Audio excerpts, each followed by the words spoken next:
Tess d'Oberville, partie 2, chapitre 5. Le métier de revendeur avait dépendu en grande partie du cheval et fut donc tout désorganisé. La gêne, sinon la misère, apparaissait au loin. Durbeyfield était ce qu'on appelait dans le pays un garçon mollasse. Il avait par moments bien assez de vigueur pour travailler, mais on ne pouvait compter sur la coïncidence de ces bons moments avec les heures où le travail aurait été nécessaire. Et comme il n'était pas habitué à un labeur régulier, quand la coïncidence avait lieu, il ne persévérait pas. Pendant ce temps, Tess, qui avait entraîné ses parents dans cette fondrière, se demandait en silence comment elle pourrait les en tirer. Alors sa mère lui fit part de son projet. « Il faut prendre de bon gré les hauts et les bas, Tess, dit-elle, et on ne pouvait pas découvrir notre grande naissance à un moment plus opportun. Il faut essayer de nos amis. Sais-tu qu'une très riche dame d'Oberville, demeurant sur la lisière de la chasse, doit être notre parente?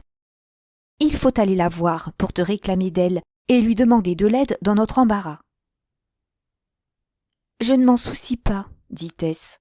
Si cette dame-là existe, ce serait suffisant qu'elle soit bien disposée pour nous. Il n'y a pas à espérer qu'elle nous aide. Tu pourrais lui persuader n'importe quoi, ma chérie. Et puis, il y a peut-être plus à faire que tu ne crois. Je sais ce que je sais, là. Le sentiment accablant du mal dont elle était cause obligea Tess à montrer plus de déférence qu'elle ne l'aurait fait, sans doute, autrement.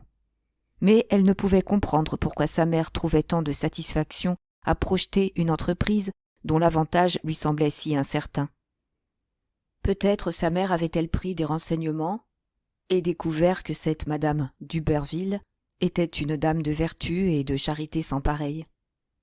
Mais l'orgueil de Tess lui rendait le rôle de parente pauvre particulièrement antipathique. « J'aimerais mieux tâcher de trouver de l'ouvrage, murmura-t-elle. « Durbeyfield, vous pouvez décider la chose, dit sa femme en se tournant vers le fond de la chambre où il était assis. Si vous dites qu'elle devrait y aller, elle ira. J'aime pas voir mes enfants se faire les obligés de parents inconnus, murmura-t-il. Je suis le chef de la plus illustre branche de la famille, et je devrais tenir mon rang. Il parut à Tess que ses raisons pour s'abstenir étaient pires que le reste. Eh bien, mère, puisque j'ai tué le cheval, dit-elle lugubrement, je suppose que c'est à moi de faire quelque chose. Cela m'est égal d'aller la voir. Mais pour ce qui est de lui demander de l'aide, laissez-moi libre. Et n'allez pas toujours penser qu'elle va me trouver un parti. C'est une sottise. Très bien dit, Tess, fit le père d'un ton sentencieux. Qui a prétendu que je pensais à ça? Dit Joan. J'imagine que vous l'avez en tête, mère. Mais j'irai. Le lendemain, levée de bonne heure, elle se rendit à pied jusqu'à la ville de Shaston, et elle y profita d'une tapissière qui, 2 fois par semaine, faisait le service de Shaston à Chaseborough, en passant près de la commune de Trantridge, où résidait la vague et mystérieuse madame d'Oberville. L'itinéraire de Tess Durbeyfield, en ce matin mémorable, traversait les ondulations nord-est du Val où elle était née et où sa vie s'était épanouie. Pour elle, le monde était le Val de Blackmoor et les races, ses habitants. Autrefois, enfant curieuse, elle en avait contemplé l'étendue des barrières et des échaliers de Marlotte, et ce qui était alors pour elle un mystère ne l'était guère moins à présent. Journellement, elle voyait de sa fenêtre des tours, des villages, de blanches habitations aux contours indistincts, et, au-dessus, se dressant majestueuse sur la hauteur, la ville de Shaston, dont les fenêtres luisaient comme des flambeaux au soleil du soir. Elle ne l'avait presque jamais visitée. Elle ne connaissait même en détail qu'une petite région du Val et de ses environs. Aussi était-elle encore moins sortie de la vallée. Les contours des collines environnantes lui paraissaient avoir autant de personnalité que les figures de ses parents.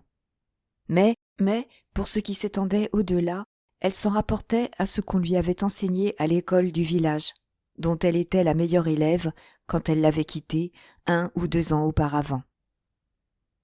En ces jours passés, elle avait été beaucoup aimée par d'autres enfants de son sexe et de son âge, et d'habitude on la voyait dans le village faire partie d'un trio de petites filles qui revenaient de l'école côte à côte.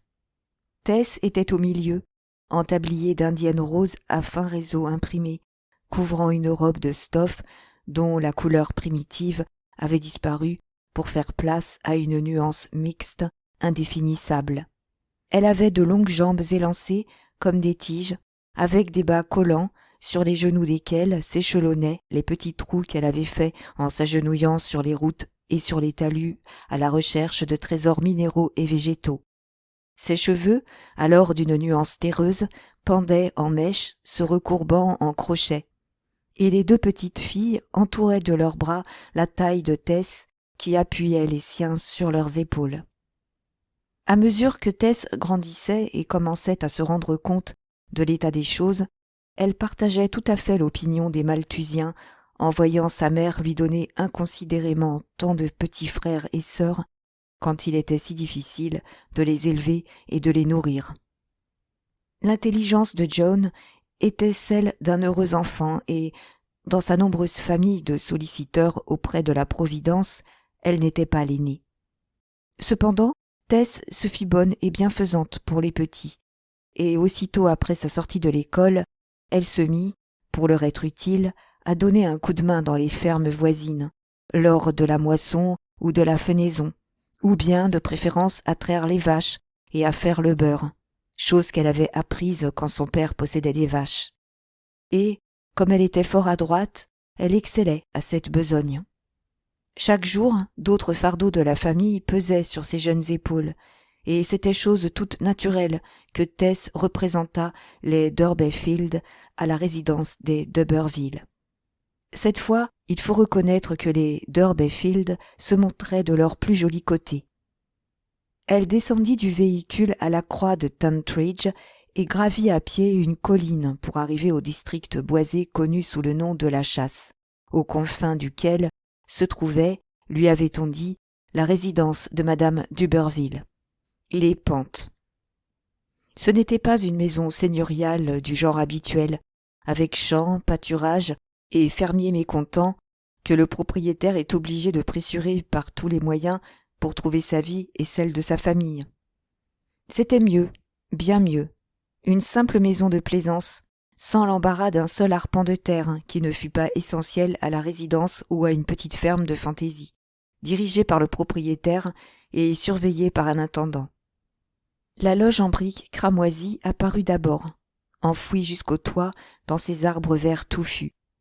Tess s'imagina que c'était le château, mais, après avoir passé par la petite grille de côté, avec quelque émotion, elle parvint à un tournant de la grande allée d'où la maison elle-même se présentait bien en vue.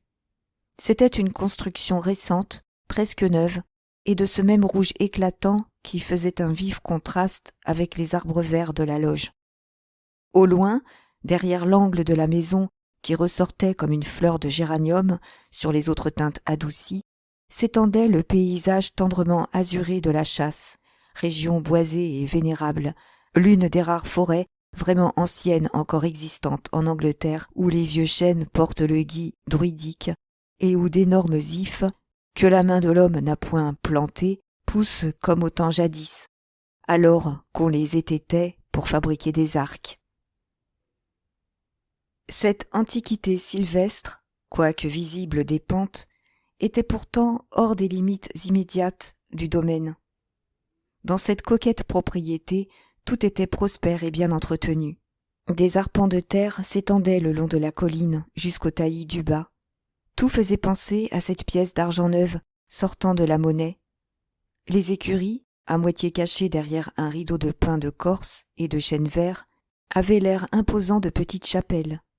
Une superbe tente, dont la porte était du côté de la jeune fille, ornait la vaste pelouse. La simple Tess Durbeyfield restait à contempler dans une attitude demi-craintive au bord de l'allée sablée. Ses pieds l'avaient portée jusque-là avant qu'elle s'en fût rendue compte, et maintenant tout était contraire à son attente. « Je croyais que notre famille était vieille, mais ceci est nouveau, disait-elle dans sa naïveté. Elle regrettait d'être si vite entrée dans les plans de sa mère pour se réclamer de leur parente et de n'avoir pas cherché du secours plus près de chez elle. Les propriétaires d'Uberville, ou Stoke d'Uberville, comme ils s'appelaient d'abord, appartenaient à une de ces familles plutôt rares dans un pays aux mœurs aussi primitives. Le pasteur Tringham avait dit juste quand il avait fait de notre John d'Urberfield, au pas traînant, le seul représentant en ligne directe de la seule vieille famille d'Uberville qui existât dans le comté ou dans les environs. Il aurait pu ajouter, ce que d'ailleurs il savait très bien, que les Stoke d'Uberville n'étaient pas plus d'Uberville que lui. Cependant, il faut reconnaître que ce tronc était fort convenable pour y greffer un nom ayant sérieusement besoin de se renouveler. Lorsque le vieux Simon Stoke, récemment décédé, s'était enrichi dans le Nord comme honnête négociant, certains disaient comme prêteur d'argent, il avait résolu de se fixer dans un comté du sud de l'Angleterre, hors du rayon de ses affaires, et en même temps il avait senti la nécessité de recommencer avec un nom moins banal et moins plat que son nom primitif, et qui ne permettrait pas de reconnaître trop aisément l'adroit commerçant du passé.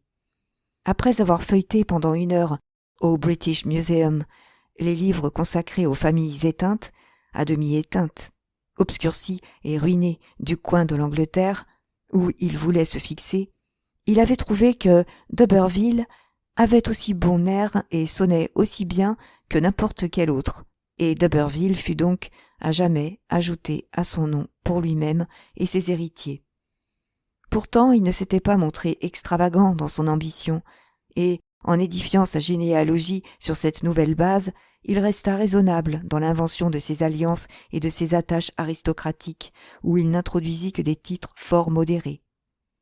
La pauvre Tess et ses parents ignoraient naturellement, et pour leur grande déconfiture, cette œuvre d'imagination.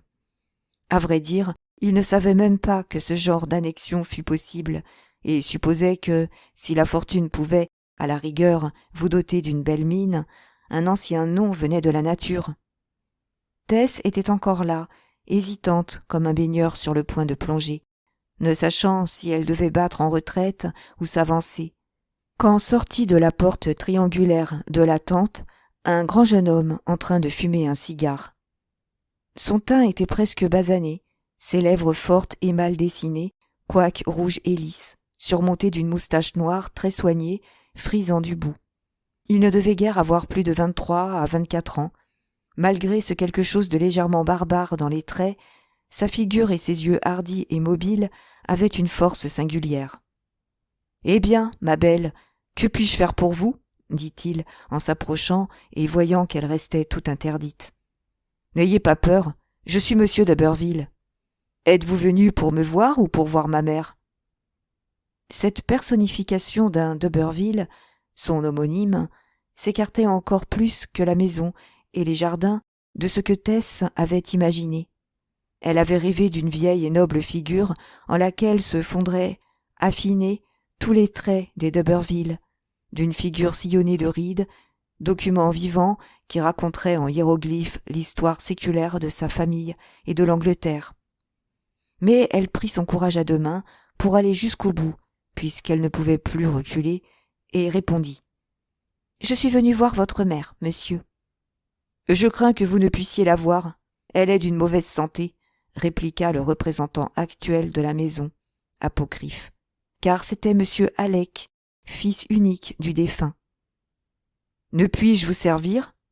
Pour quelle affaire désirez-vous la voir ? » « Ce n'est pas pour une affaire, c'est... je sais à peine quoi. »« Pour le plaisir ? » ?»« Oh, non.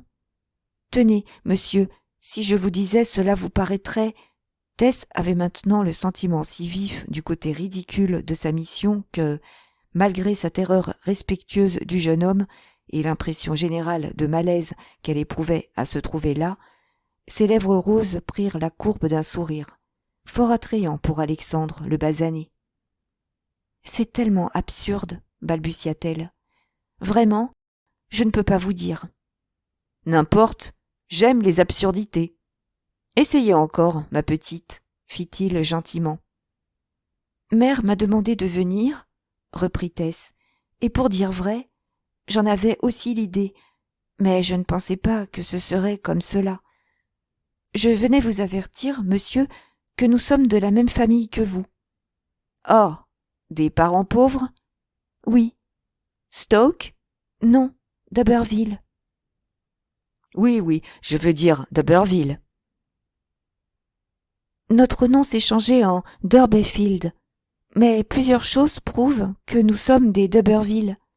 Des antiquaires soutiennent que oui, et nous avons un vieux cachet avec un lion bondissant sur un écusson et au-dessus un château. Et nous avons une très vieille cuillère d'argent toute ronde, comme une petite cuillère à peau, et avec le même château. Mais elle est si usée qu'elle sert à maman pour remuer la purée de pois. Certainement, mon sceau est un château argent, dit-il d'un air affable, et mes armoiries portent un lion rampant. Et alors mère disait que nous devions nous faire connaître à vous, car nous avons perdu notre cheval par un malheureux accident, et nous sommes la plus vieille branche de la famille. C'est très aimable à votre mère, certainement, et pour ma part, je ne regrette pas sa démarche. Alec, en parlant, regardait Tess d'une façon qui la fit légèrement rougir. Et ainsi, ma belle, vous êtes venue me faire une visite amicale de parenté? Je le suppose, dit Tess, se troublant de nouveau. Mais il n'y a pas de mal à cela. Où habitez-vous? Que faites-vous? Elle lui donna brièvement quelques détails et, en réponse à d'autres questions, lui dit qu'elle prendrait pour revenir le voiturier qui l'avait amenée. Il ne sera pas de sitôt à la croix de Tantridge. Si nous faisions le tour de la propriété pour passer le temps, ma jolie petite cousine.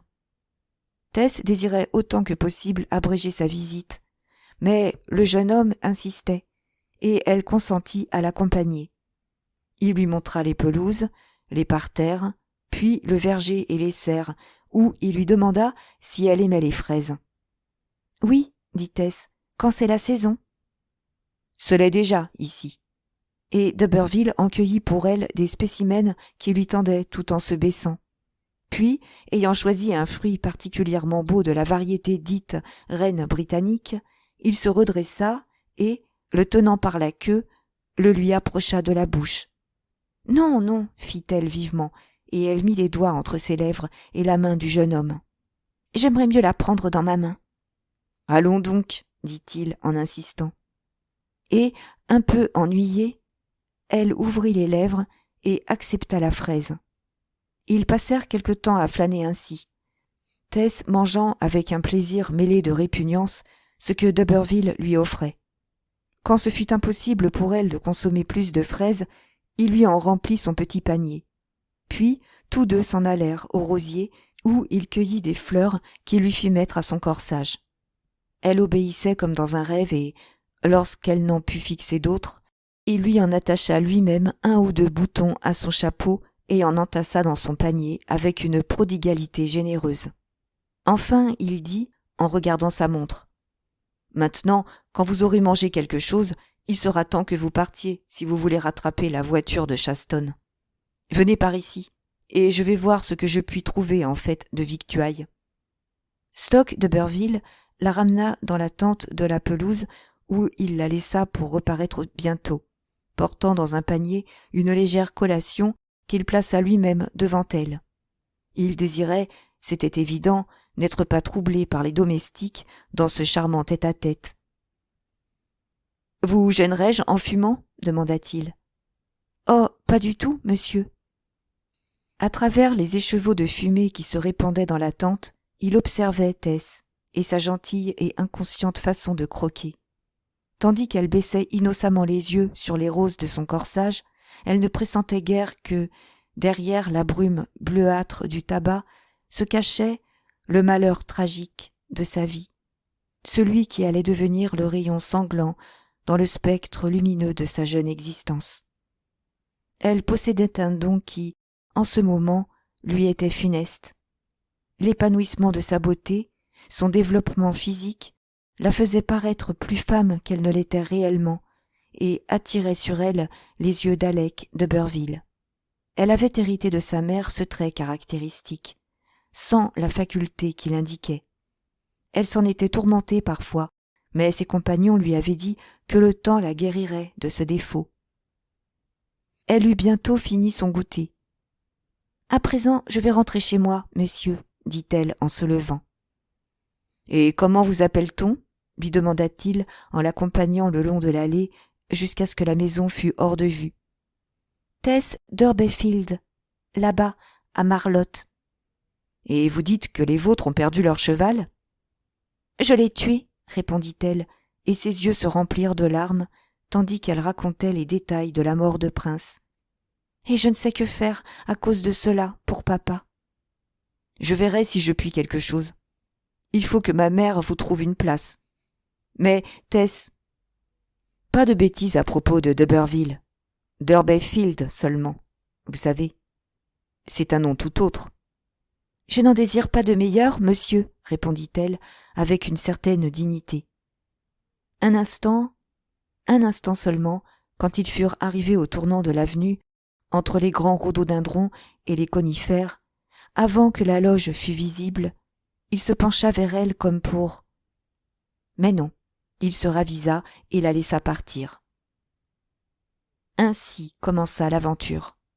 Si Tess avait deviné la portée de cette rencontre, elle eût pu demander pourquoi la fatalité voulait qu'elle fût aperçue et convoitée ce jour-là par l'homme qui n'était pas fait pour elle, et non par quelque autre, par celui qui eût été désirable à tous égards, autant que l'humanité peut en fournir de ce genre.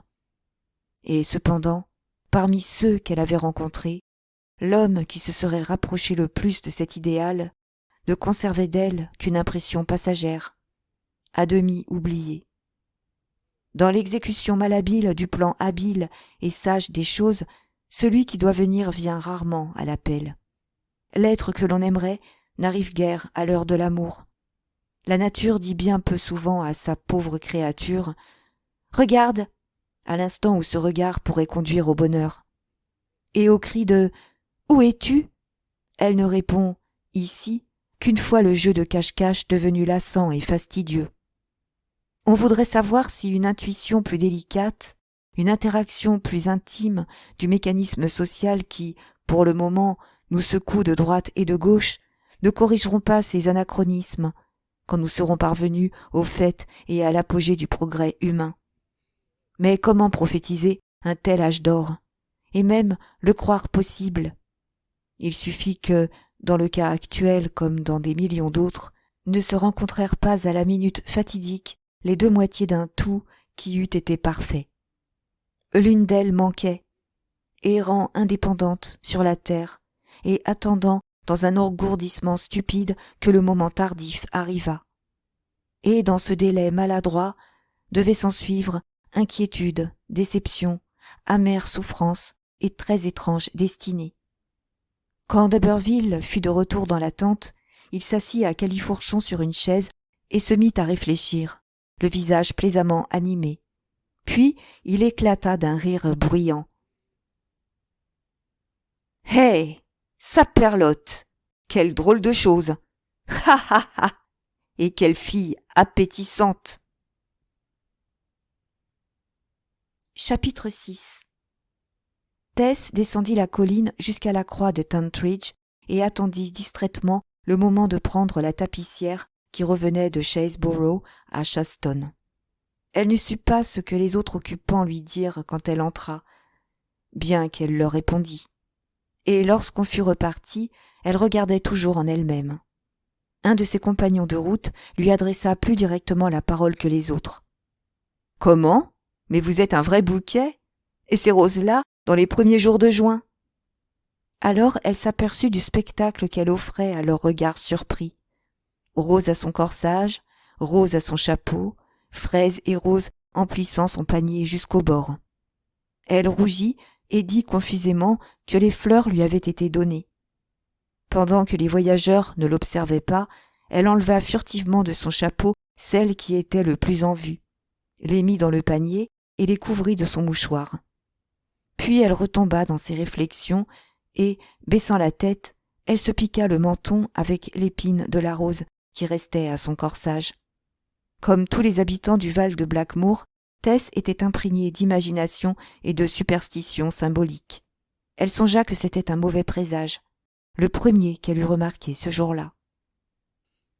La tapissière n'allait que jusqu'à Shaston, et il fallait descendre plusieurs kilomètres à pied de cette ville montagneuse au vallon de Marlotte. Sa mère lui avait conseillé de rester à Shaston pour la nuit chez une paysanne de leur connaissance, si elle se trouvait trop fatiguée. Tess s'y décida, et elle ne parvint chez elle que dans l'après-midi du lendemain. En rentrant à la maison, elle vit tout de suite à l'air triomphant de sa mère que quelque chose était arrivé dans l'intervalle. « Eh oui, je sais tout. Je te disais que tout irait bien. Et en voilà la preuve, maintenant. » « Depuis que je suis partie ? » ?»« Quoi donc ?» dit Tess, un peu lasse. La mère toisa la jeune fille d'un regard malin et approbateur, et poursuivit en plaisantant. « Ainsi donc, tu as fait leur conquête ? » ?»« Comment le savez-vous, mère ? » ?»« J'ai reçu une lettre. » Tess se souvint alors qu'il s'était écoulé le temps nécessaire. « On dit, Madame de Burville dit, qu'elle a besoin de toi pour surveiller une espèce de basse-cour, sa marotte. Mais c'est seulement une manière adroite de te faire venir sans te donner des espérances. Elle va te reconnaître pour parente. Voilà ce que ça signifie. Mais je ne l'ai pas vue. Tu as bien vu quelqu'un, je suppose. J'ai vu son fils. Et t'a-t-il reçue en parente ? Eh bien, il m'a appelée petite cousine. Je le savais bien. Jackie, il l'a appelée petite cousine, cria John à son mari. Et il a parlé à sa mère, naturellement, et elle te demande là-bas. Mais je ne suis pas sûre d'être capable de soigner des volailles, fit Tess indécise. Alors, qu'est-ce qui le serait ? Tu es né, tu as été élevé dans le métier. Ceux qui ont été élevés dans un métier en savent toujours plus que n'importe quel apprenti. Et puis, c'est seulement pour te donner l'air de faire quelque chose, pour ne pas te sentir obligé. Je ne sais vraiment pas si je devrais y aller, dit Tess, toute pensive. Qui a écrit la lettre ? Voulez-vous me la montrer ? C'est Madame d'Uberville qui l'a écrite. La voilà. La lettre était à la 3e personne et informait brièvement Madame d'Urberfield que les services de sa fille seraient utiles à la dame en question pour diriger son poulailler, qu'on lui procurerait une chambre confortable si elle pouvait venir, et qu'on lui donnerait de bons gages si elle plaisait. « Oh, voilà tout ?» dit Tess. « Tu ne t'attendais pas à ce qu'elle te saute au cou et te bise comme ça tout de suite ?» Tess se mit à regarder par la fenêtre. « J'aimerais mieux rester avec vous et papa, » dit-elle. « Mais pourquoi ? » ?»« J'aimerais mieux ne pas vous le dire, mère. Vraiment, je ne sais pas bien pourquoi. » Un soir de la semaine suivante, elle revenait chez elle après avoir vainement cherché une occupation facile dans le proche voisinage. Elle aurait voulu amasser assez d'argent pendant l'été pour acheter un autre cheval. À peine eut-elle passé le seuil qu'un des enfants accourut en sautant et dansant et lui dit « Le monsieur est venu !» Sa mère, tout sourire des pieds à la tête, s'empressa d'expliquer. Le fils de Madame d'Uberville, se promenant par hasard à cheval dans la direction de Marlotte, avait passé chez eux. Il demandait à savoir définitivement, au nom de sa mère, si Tess pouvait ou non venir diriger la basse-cour de la vieille dame, car le garçon qui, jusque-là, avait surveillé les volailles, s'était montré indigne de confiance. « Monsieur d'Uberville dit que tu dois être une brave fille, si tu es ce que tu parais. Il sait que tu dois valoir ton pesant d'or. Il s'intéresse beaucoup à toi, c'est la vérité. » Tess semblait, pour l'instant, vraiment heureuse d'apprendre qu'elle avait donné à un étranger si haute opinion d'elle, quand elle était tombée si bas dans sa propre estime. « Il est très bon de le penser, » murmura-t-elle, « et si je savais sûrement quel genre de vie on mène là-bas, j'irais tout de suite. »« Il est très bel homme. » »« Je ne trouve pas, » dit froidement Tess. « Eh bien, en tout cas, voilà une chance pour toi. Et pour sûr qu'il a une belle bague de diamants. »« Oh oui, » fit la voix du petit Abraham, juché dans l'embrasure de la fenêtre. « Et je l'ai vu. » Et ce que ça brillait quand il frisait ses moustaches. Mère, pourquoi que notre noble parent frisait toujours ses moustaches? Écoutez cet enfant, s'écria madame Durbeyfield avec admiration. Peut-être pour montrer son diamant, murmura rêveusement Sir John, assis sur sa chaise. Je vais y réfléchir, dit Tess en quittant la chambre. Eh bien, elle a fait tout droit la conquête de notre plus jeune branche, poursuivit la mère de famille en s'adressant à son mari. Et c'est une sotte si elle ne continue pas. J'aime guère que mes enfants s'en aillent de la maison, dit le revendeur. Je suis le chef de famille. C'est les autres qui devraient venir me trouver. Mais laissez-la partir, Jackie, continuait sa pauvre nièce de femme, câlinement. Il en est toqué, c'est clair. Il a appelé cousine. Il se mariera avec elle, plus que probable, et il en fera une dame. Et alors, elle sera comme ses ancêtres. John Durbeyfield avait plus de vanité que de santé ou d'énergie, et cette supposition lui était agréable. Ah, bien. Peut-être que c'est ce qu'il veut, monsieur d'Uberville, finit-il par admettre. Et pour sûr qu'il peut avoir l'idée de requinquer sa famille en s'alliant à la vieille race. Tess, la petite coquine, leur a-t-elle vraiment fait visite pour arriver à ça? Pendant ce temps, Tess, pensive, se promenait dans le jardin parmi les groseilliers et sur la tombe de Prince. Quand elle rentra, sa mère poursuivit l'avantage. « Eh bien, que vas-tu faire ?» demanda-t-elle. « Je voudrais avoir vu madame d'Uberville, » dit Tess. « Je crois que tu peux aussi bien accepter, alors tu la verras assez tôt. » Le père se mit à tousser. « Je ne sais que dire, » répondit la jeune fille tout agitée. « C'est à vous de décider. J'ai tué le vieux cheval, et je suppose que c'est à moi de faire quelque chose pour vous en donner un nouveau. Mais cela m'ennuie que M. d'Uberville soit là. » Les enfants, pour qui l'idée de l'adoption de Tess par leurs riches parents, à ce qu'ils croyaient, avait servi de dolorifuge après la mort du cheval, se mirent à pleurer en voyant la répugnance de Tess, la tourmentèrent et lui reprochèrent son hésitation. « Tess ne veut pas partir pour devenir une dame.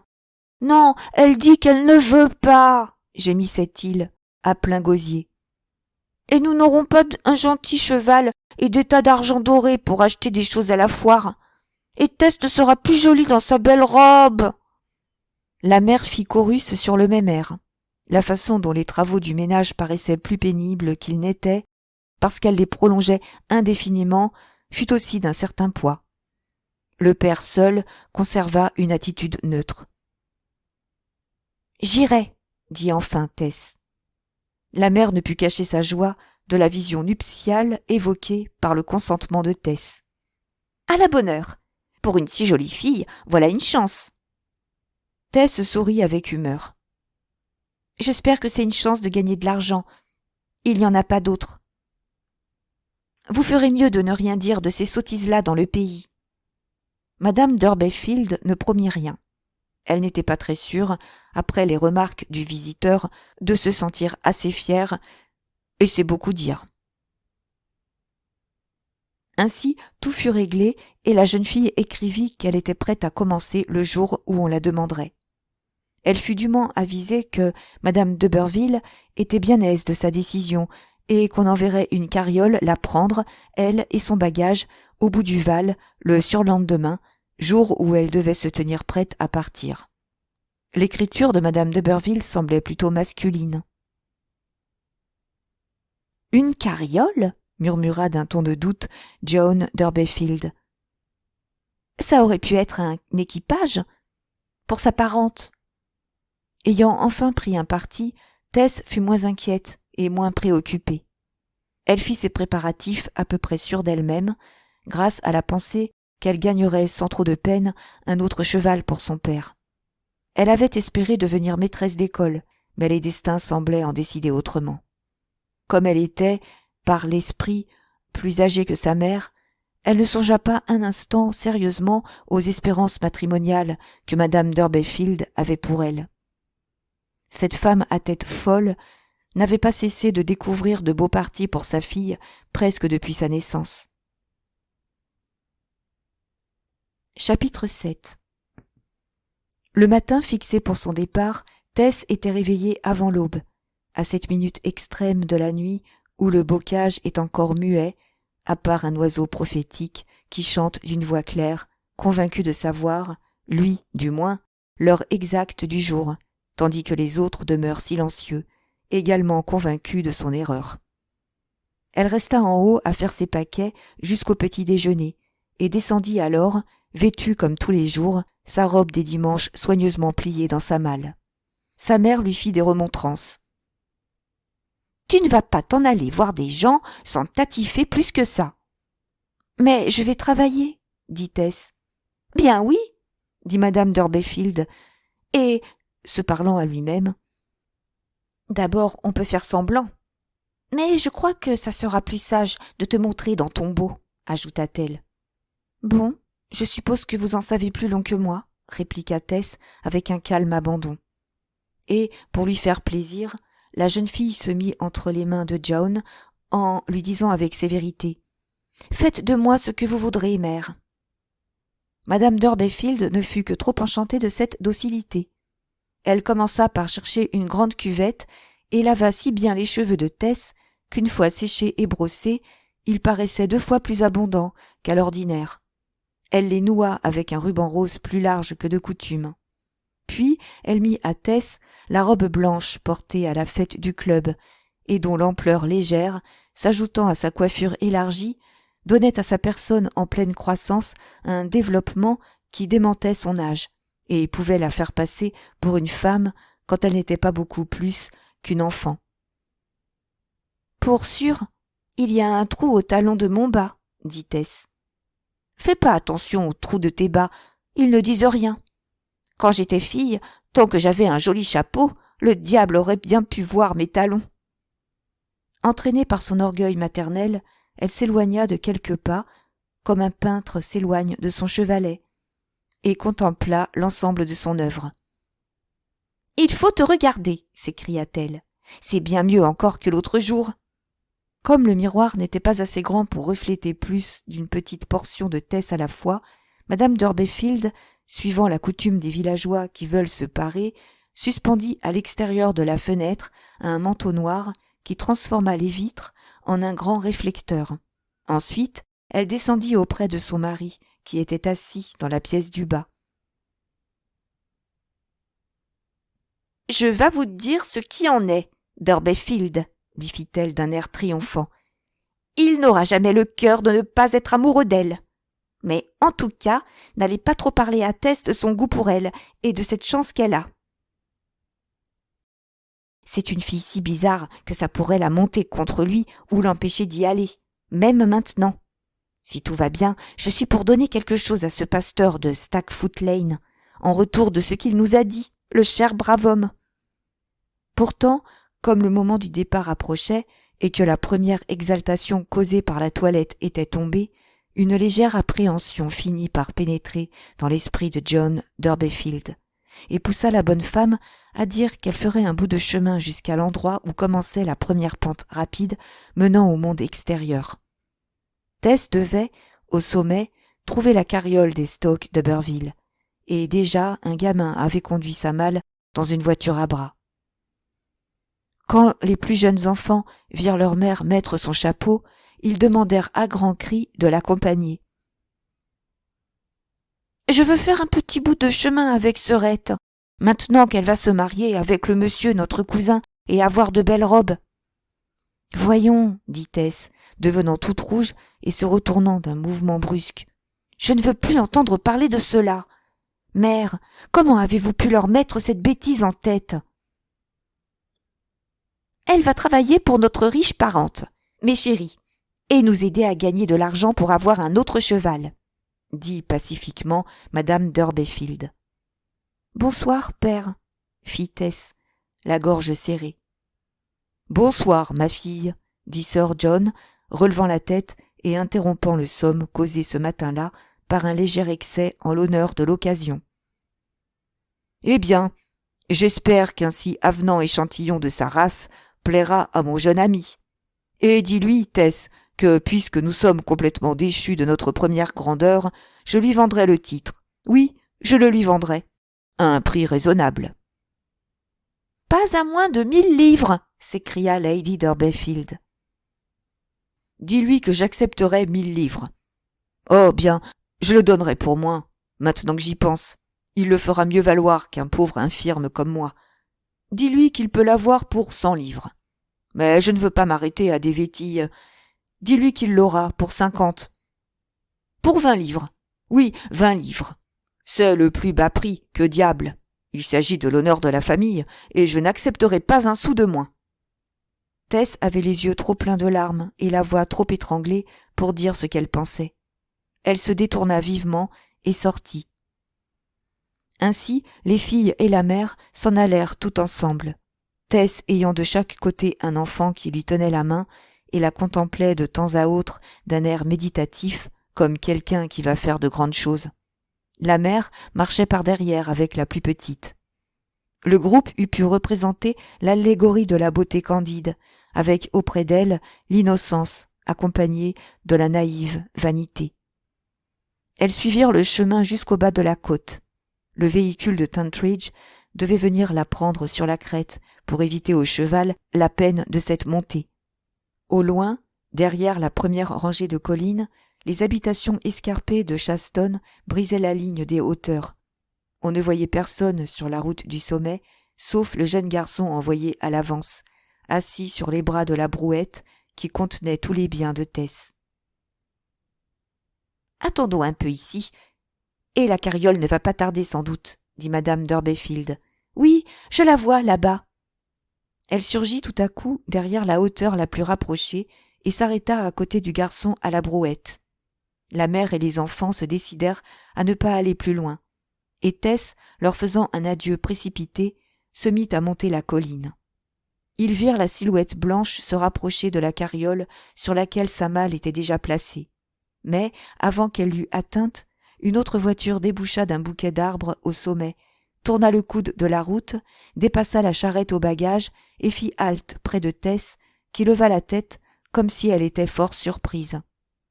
Sa mère se rendit compte alors que le second véhicule n'était pas un humble moyen de transport comme le premier, mais un cabriolet tout battant neuf et superbement verni.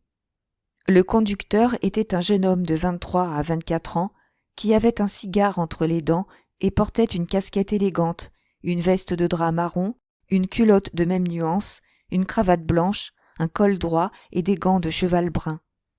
En un mot, c'était le jeune et fringant cavalier qui était allé trouver Joan 1 ou 2 semaines auparavant pour connaître sa réponse au sujet de Tess. Madame d'Urbayfield battit des mains comme un enfant. Elle baissa un instant les yeux, puis les releva encore. Pouvait-elle se tromper sur le sens de tout cela ? « C'est-il le monsieur, notre parent, qui fera de Serette une dame ?» demanda le plus jeune enfant.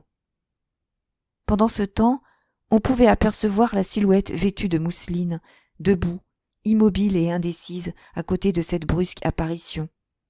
Tess était plus qu'indécise, au fond. Elle était méfiante. Elle aurait préféré l'humble carriole. Elle tourna les yeux vers le bas de la colline du côté de sa famille et considéra le petit groupe. Quelque chose sembla la déterminer. Peut-être le souvenir d'avoir tué Prince. Elle monta soudain. Il se plaça à côté d'elle et sur-le-champ fouetta son cheval.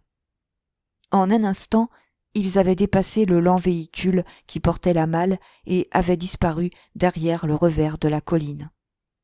Aussitôt que Tess fut hors de vue et que l'intérêt dramatique de la chose fut terminé, les yeux des petits se remplirent de larmes. La plus jeune dit « Je voudrais que la pauvre Tess soit pas partie pour être une dame. » Et les coins de sa bouche s'abaissant, elle éclata en sanglots. Cette nouvelle manière de voir fut contagieuse.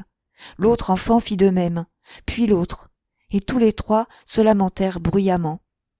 Joan d'Urbayfield avait aussi les larmes aux yeux quand elle se détourna pour rentrer.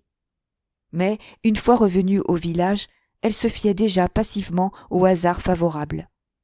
Pourtant, cette nuit-là, dans son lit, elle soupira, et son mari lui en demanda la cause. « Hé, je sais pas au juste, dit-elle. Je pensais que peut-être ça aurait mieux valu pour Tess de ne pas partir. »« Est-ce que vous auriez pas dû y penser avant ?»« Oh bien, c'est une chance pour la fille. Tout de même, si c'était à refaire, je la laisserais pas partir avant de savoir si le monsieur est vraiment un brave jeune homme qui la distingue parce qu'elle est sa parente. Oui, peut-être bien que ça aurait mieux valu, ronfla Sir John. Mais Joan Durbeyfield trouvait toujours le moyen de se consoler. Comme elle est de la vraie souche, elle fera son chemin avec eux si elle joue bien son atout. Et s'il ne l'épouse pas avant, il l'épousera après, car il est tout feu tout flamme pour elle, c'est facile à voir. Quel est son atout? Son sang d'Uberville, que vous voulez dire? Non, grosse bête. Sa figure, comme pour moi. Chapitre 7. Une fois monté près de Tess, Alec d'Uberville mena rapidement son cheval le long de la crête de la première colline, tout en faisant 1000 compliments à sa compagne, et laissa bien loin par derrière la carriole et la malle. Il s'élevait toujours, et un paysage immense s'étendait autour d'eux. Derrière, la verte vallée natale de la jeune fille, devant, un pays grisâtre dont elle ne connaissait rien, sinon par sa première et courte visite à Tentridge. Ils atteignirent le haut de la pente, d'où 1 ou 2 kilomètres de route s'allongeaient droit devant eux. Depuis son accident avec le cheval de son père, Tess Durbeyfield, si courageuse qu'elle fût, était devenue extrêmement timide en voiture. Le moindre mouvement irrégulier l'effrayait. Elle s'inquiéta bientôt de la façon assez insouciante dont son conducteur dirigeait le cheval. « Vous n'allez pas descendre vite, monsieur, n'est-ce pas ?» dit-elle avec une indifférence forcée. D'Uberville se retourna vers elle, mordit son cigare du bout de ses grandes et blanches incisives et sourit lentement des lèvres. « Comment, Tess ?» répondit-il, après 1 ou 2 bouffées. « C'est une brave et robuste fille qui me demande cela ? Mais je descends toujours au grand galop.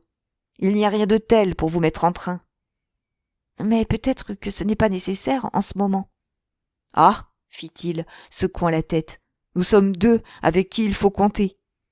Il n'y a pas que moi. Il y a Tib, et elle est très capricieuse. »« Qui ? » ?»« Mais la jument. Il me semble qu'elle vient justement de se retourner vers moi d'un air farouche. Ne l'avez-vous pas remarqué ? » ?»« N'essayez pas de m'effrayer, » dit Tess avec raideur. « Mais non, s'il est possible à un homme de gouverner ce cheval, je le puis. Je ne dis pas qu'un homme en soit capable, mais s'il y en a un, c'est moi. »« Pourquoi avez-vous un cheval pareil ? » ?»« Ah, vous pouvez bien le demander. C'est le sort qui l'a voulu, sans doute. Tib a déjà tué un individu, et aussitôt après que je l'ai acheté, il s'en est fallu de peu qu'elle ne me tue. Et alors, croyez-m'en sur parole, il s'en est fallu de peu que je ne la tue. Mais elle est encore irritable, très irritable, et on peut craindre parfois pour sa vie quand on est derrière elle. » La descente commençait, et il était évident que le cheval, soit de lui-même, soit par la volonté de son maître, chose plus probable, savait si bien l'exercice téméraire qu'on attendait de lui qu'il avait à peine besoin d'un signe. Il filait vertigineusement. Les routes ronflaient comme une toupie. Le dog-cart se balançait de droite et de gauche et obliquait légèrement sur son axe. Devant eux, la forme du cheval, ondulant, s'élevait et s'abaissait. Parfois, une roue ne semblait pas toucher la terre pendant plusieurs mètres. D'autres fois, une pierre était lancée en tournoyant par-dessus la haie et les étincelles, jaillissant des cailloux sous les sabots du cheval, brillaient malgré la clarté du jour. La route toute droite paraissait s'élargir à mesure qu'ils avançaient, et les 2 talus du bord, se séparant comme une baguette qui se fend, se précipitaient pour disparaître de chaque côté. Le vent traversait la blanche mousseline de Tess jusqu'à sa peau, et ses cheveux légers s'envolaient derrière elle. Elle était résolue à ne manifester ouvertement aucune crainte. Mais elle s'accrocha au bras de d'Uberville qui tenait les rênes. Laissez mon bras. Nous serions lancés dehors. Tenez-moi par la ceinture. Elle se cramponna après lui, et ils arrivèrent ainsi au bas. Sain et sauf, Dieu merci, en dépit de votre folie, dit-elle, le visage en feu. Tess, fi donc, voilà de l'humeur. C'est la vérité. Eh bien, pourquoi me lâcher avec tant d'ingratitude aussitôt que vous vous sentez hors de danger? Elle n'avait pas réfléchi à ce qu'elle faisait quand elle le tenait inconsciemment, et s'il était homme, femme, bois ou pierre. Reprenant sa réserve, elle resta sans répliquer, et ils atteignirent ainsi le sommet d'une autre pente. Maintenant, recommençons, fit d'Urberville. Non, non, dit Tess. Montrez un peu plus de bon sens, s'il vous plaît. Mais quand on se trouve sur un des plus hauts points du comté, il faut bien redescendre, fut la réplique. Il lâcha la bride, et ils repartirent une seconde fois. D'Urberville tourna la tête vers elle pendant qu'ils étaient secoués, et lui dit, sur un ton enjoué et railleur. Maintenant, entourez-moi de vos bras comme tout à l'heure, ma belle. Jamais, fit Tess avec indépendance, se tenant aussi bien que possible sans le toucher. Que je mette un petit baiser sur ses lèvres rouges comme des baies dieuses, Tess, ou même sur cette joue animée, et je m'arrêterai. Oui, parole d'honneur. Tess, surprise outre mesure, se coula encore plus loin de lui sur le siège. Alors il excita derechef son cheval et la secoua d'autant plus. Rien d'autre ne suffirait, cria-t-elle enfin au désespoir, en le fixant de ses grands yeux de bête traquée. La jolie toilette que lui avait fait mettre sa mère lui servait d'une façon déplorable. Rien, chère Tess, répondit-il. Oh, je ne sais pas. Très bien, ça m'est égal, fit-elle, haletante et misérable. Il tira la bride et, ralentissant le pas, il était sur le point d'imprimer le baiser désiré quand elle l'esquiva par un mouvement de pudeur à peine consciente encore. Les mains de son capricieux compagnon étant prises par les rênes, celui-ci ne put empêcher sa manœuvre et se mit à jurer avec fureur. « Sacre Dieu, je vais nous casser le cou à tous deux. Ah, c'est ainsi que vous manquez à votre parole, petite sorcière. » Très bien, dit Tess, je ne bougerai pas puisque vous le voulez. Mais je croyais que vous seriez bon pour moi et que vous me protégeriez puisque nous sommes parents. Au diable, la parenté. Allons. Mais je ne tiens pas à être embrassée, monsieur, dit-elle suppliante, une grosse larme commençant à couler et les coins de sa bouche tremblant des efforts qu'elle faisait pour ne pas pleurer. Et je ne serais pas venue si j'avais su. Il fut inexorable. Elle resta immobile et d'Urberville lui donna le baiser du maître. Il n'eut pas plus tôt fait qu'elle rougit de honte, prit son mouchoir et s'essuya la joue à l'endroit que les lèvres du jeune homme avaient touché. L'ardeur de celui-ci en fut piquée, car le geste avait été inconscient. « Vous êtes joliment susceptible pour une paysanne, dit-il. » Tess ne répondit pas à cette remarque, dont elle ne saisissait pas très bien la portée, ignorant la réprimande qu'elle lui avait administrée en se frottant instinctivement la joue. Elle avait, par le fait, effacé le baiser autant que c'était physiquement possible. Ayant la vague impression qu'il était fâché, elle regarda droit devant elle, avec persistance, pendant une demi-heure. Puis elle vit à sa consternation une autre descente encore à subir. « Vous vous en repentirez, reprit-il d'un ton toujours blessé en agitant de nouveau son fouet. C'est-à-dire si vous ne consentez pas de bon cœur à ce que je recommence, et sans mouchoir, cette fois. » Elle soupira. « Très bien, monsieur, fit-elle. Oh, mon chapeau, il faut que j'aille le chercher. » Au même moment, son chapeau s'était envolé sur la route, car il gravissait rapidement la pente. D'Urberville arrêta et dit qu'il allait le prendre, mais Tess était descendue de l'autre côté. Elle revint sur ses pas et ramassa l'objet. « Ma parole, vous êtes encore plus jolie sans chapeau, s'il est possible, » dit-il en la regardant par-dessus la voiture. « Allons, remontez. Qu'est-ce qu'il y a ?» Le chapeau était mis et rattaché, mais Tess n'avançait pas. Non, monsieur, dit-elle, montrant le rouge et l'ivoire de sa bouche, tandis que ses yeux s'éclairaient de triomphant défi. Non, pas que je sache. Comment?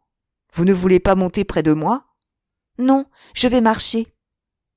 Il y a encore 8 à 10 kilomètres d'ici Tantridge. Quand il y en aurait 20, ça m'est égal. Et puis, la carriole est par derrière. Rusée coquine. Allons, dites-moi, n'avez-vous pas fait exprès de laisser envoler votre chapeau? Je le jurerais. Le silence de Tess confirma les soupçons de D'Urberville. Alors, il se mit à sacrer et pester contre elle et à lui donner tous les noms possibles pour le tour qu'elle lui avait joué. Il essaya, en faisant tourner tout à coup son cheval, de pousser le cabriolet sur elle et de la serrer contre la haie. Mais il ne le pouvait sans risquer de lui faire du mal. « Vous devriez avoir honte de dire de vilains mots !» cria Tess avec feu du haut de la haie où elle était grimpée. « Je ne vous aime pas du tout. Je vous hais, je vous déteste. Je retournerai pour sûr chez maman. » La mauvaise humeur de D'Urberville se dissipa à la vue de la sienne, et il rit de bon cœur. « Eh bien, je ne vous en aime que mieux, dit-il. Allons, faisons la paix. Je ne recommencerai plus jamais contre votre gré, sur ma vie, là. » Il ne put cependant décider Tess à remonter, bien qu'elle ne fît aucune difficulté pour marcher près du cabriolet, et, à pas lents, ils s'approchèrent ainsi de Tantridge. De temps en temps, D'Urberville se montrait furieusement désolé de voir que, par sa conduite, il avait obligé à marcher. À vrai dire, elle aurait pu maintenant se fier à lui en toute sécurité.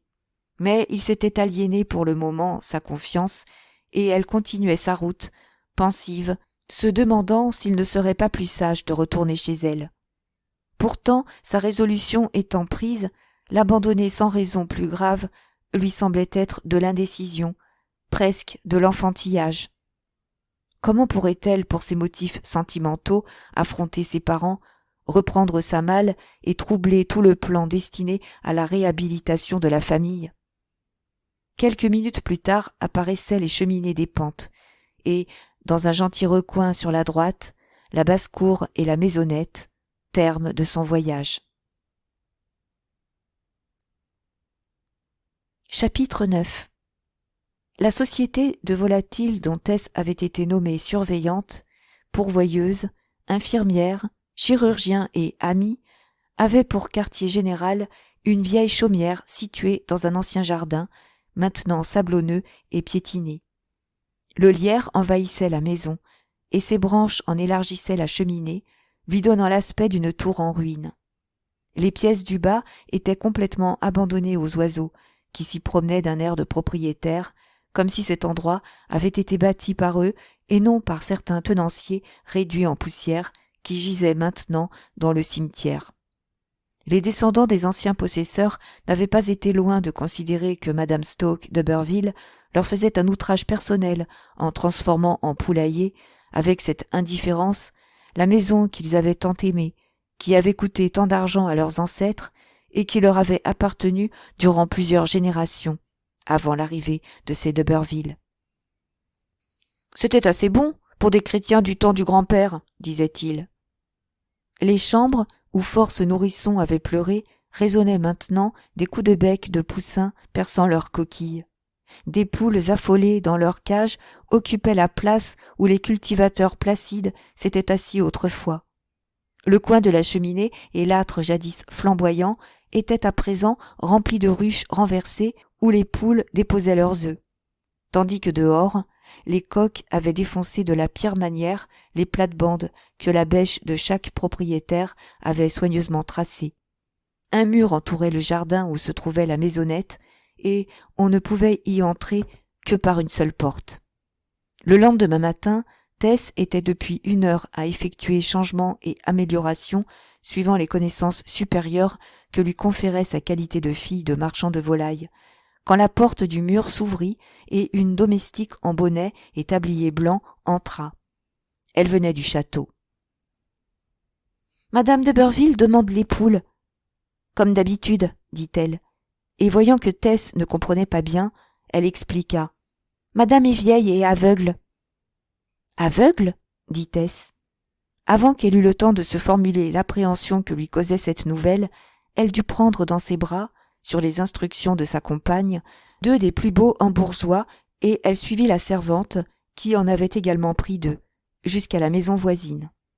Celle-ci, bien qu'élégante et majestueuse, montrait partout, de ce côté, les traces de l'amour que la propriétaire portait aux bêtes. Plumes flottant devant l'entrée et cages à poulets dressées sur l'herbe. Dans un salon du rez-de-chaussée, engoncée dans un fauteuil, le dos tourné au jour, était assise une femme à cheveux blancs, ayant tout au plus la soixantaine et coiffée d'un grand bonnet. Elle avait cette mobilité de traits si fréquente chez ceux dont la vue s'est affaiblie peu à peu, après une lutte pénible pour la conserver, et qui se sont enfin soumis à contre-cœur. Non point l'air apathique des personnes depuis longtemps privées de la vue ou aveugles-nées. Tess s'avança, sa charge emplumée perchée sur ses bras. « Ah, c'est vous la jeune femme qui êtes venue pour vous occuper de mes oiseaux, dit madame de Berville, reconnaissant un pas nouveau. J'espère que vous serez bonne pour eux. Mon intendant me dit que vous convenez tout à fait. Eh bien, où sont-ils? Ah, voici Strut. Mais il ne me paraît pas si éveillé aujourd'hui, n'est-ce pas? Il a peur parce qu'il est tenu par une main étrangère, sans doute. Et Féna aussi. Oui, ils sont un peu effrayés. N'est-ce pas, mignon? Mais ils vont bientôt s'habituer à vous. » Tandis que la vieille dame parlait, Tess et l'autre servante, obéissant à ses gestes, lui avaient mis à mesure les volatiles sur les genoux, et elle les tâtait de la tête à la queue, examinant leur bec, leurs crêtes, la parure des coques, leurs ailes et leurs pattes. Elle pouvait, en les touchant, les reconnaître à l'instant et découvrir si une seule plume était abîmée ou salie. Elle palpait leurs jabots et savait ce qu'ils avaient mangé, et si c'était trop ou trop peu. Et sa figure exprimait, par une mimique animée, les critiques qui lui passaient dans l'esprit.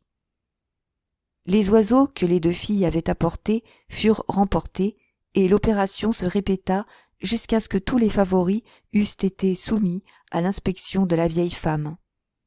Hambourgeois, bantams, cochins chinois, dorking et autres espèces rares et à la mode à ce moment.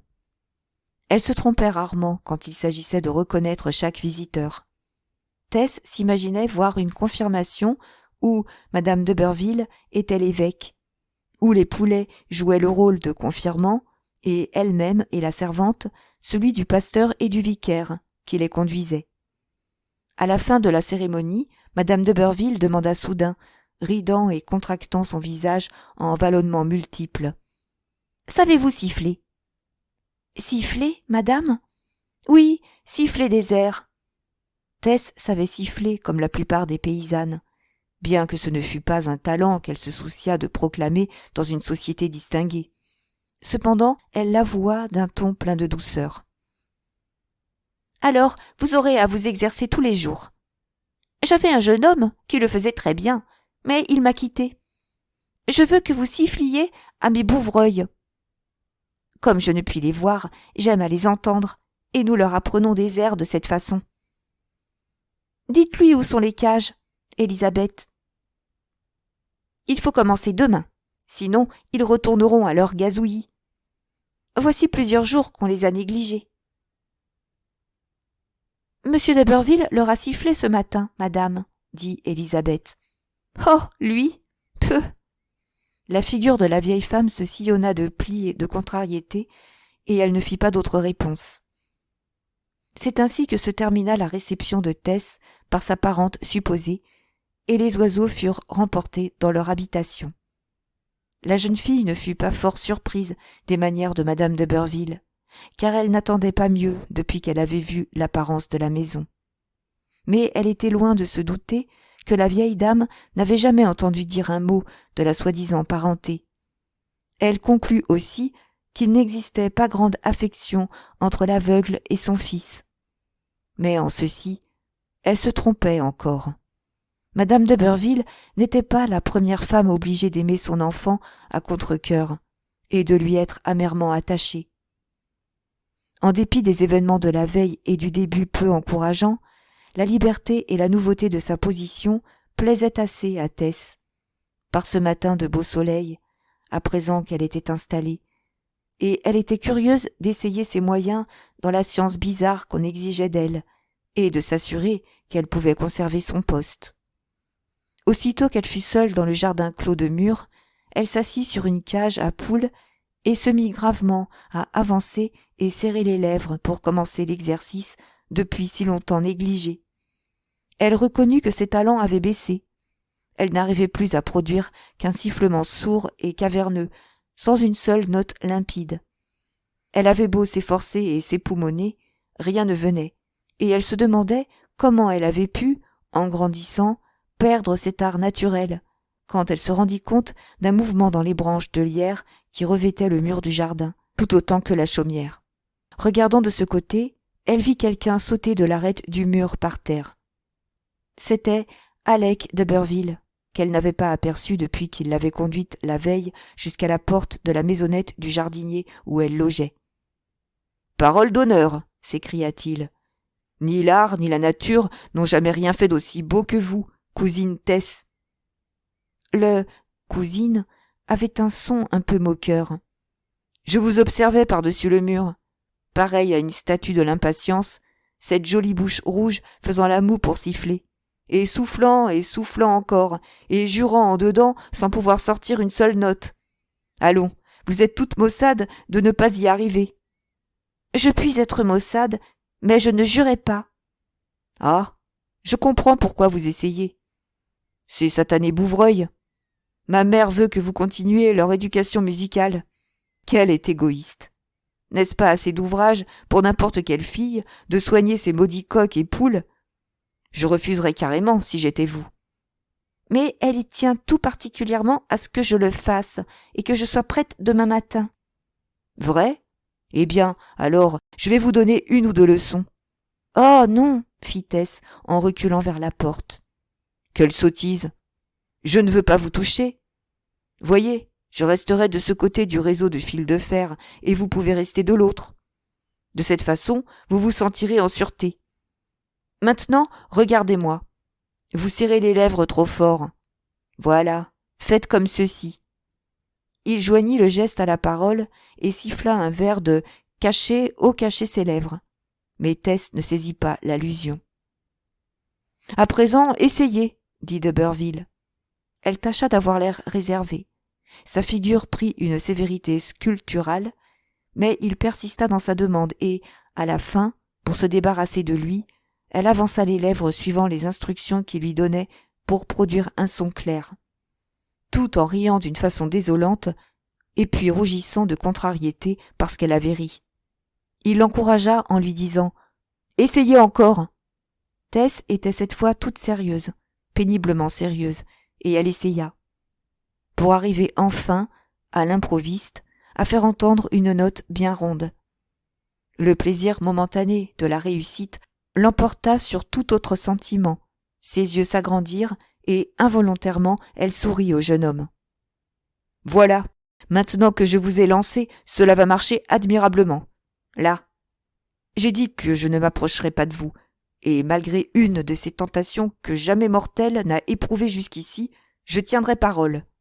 Tess, trouvez-vous que ma mère soit une drôle de vieille personne ? » ?»« Je ne la connais guère, monsieur. »« Vous le verrez. Il faut bien qu'elle le soit pour vous faire apprendre à siffler à ces Bouvreuils. Je ne suis pas dans ces papiers en ce moment, mais vous aurez toutes ces faveurs si vous traitez bien ces animaux. Bonjour. Au cas où vous auriez ici quelques difficultés, si vous aviez besoin d'aide, n'allez pas à l'intendant. Venez me trouver. » Tel était le régime sous lequel Tess d'Urberfield allait vivre. Les expériences des jours suivants furent à peu près semblables à celles du premier jour. Elle se familiarisa avec la présence d'Alec d'Urberville, grâce à l'habileté avec laquelle il vint causer et badiner avec elle, en l'appelant par plaisanterie sa cousine, quand ils étaient seuls. Elle perdit ainsi beaucoup de la timidité première qu'elle éprouvait devant lui, sans pourtant que cette familiarité produisît en elle aucun sentiment capable de faire naître une nouvelle timidité d'un genre plus tendre. mais elle était plus souple entre ses mains que ne l'aurait rendu une simple camaraderie, puisqu'elle dépendait forcément de la mère et, étant donné l'impuissance relative de la vieille dame, de lui-même.